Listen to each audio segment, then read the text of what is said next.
বন্ধুরা, আমরা 1 মাস আগে পেছনের তরমুজ খেতে আসছিলাম ভিডিও বানানোর জন্য।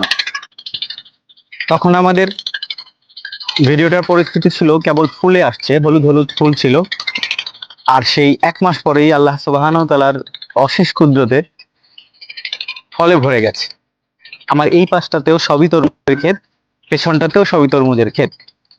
তরমুজ সাধারণত ভোলা পটুয়াখালী ওইদিকে হয়, বরিশাল জোনের, বাট আমাদের বাসার পাশে ঝালকাঠিতে এত সুন্দর প্লেস, এত সুন্দর তরমুজের ক্ষেত, যেটা আমাদের এই প্রথম দেখা।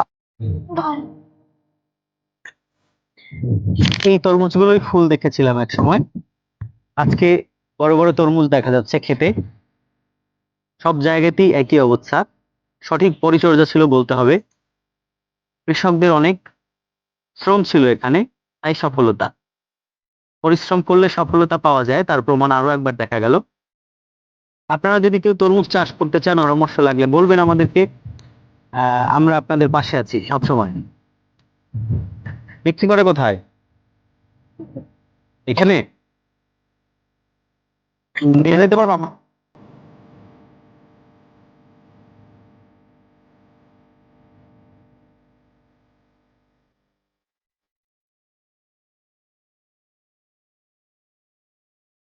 এই পর্যায়ে আমরা খামার মালিকের সাথে কথা বলবো।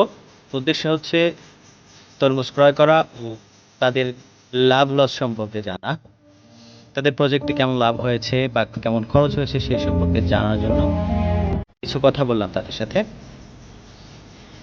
পরিশেষে আমরা দুইটা ভালো দেখে তরমুজ কিনেছি। তরমুজের দাম আসলে কেজি হিসেবে ধরা হয়েছিল, আমাদের জন্য কম রেখেছে, 60 টাকা কেজি। ভালো দেখে দুটো তরমুজ নিয়ে এসেছি আমরা ওখান থেকে।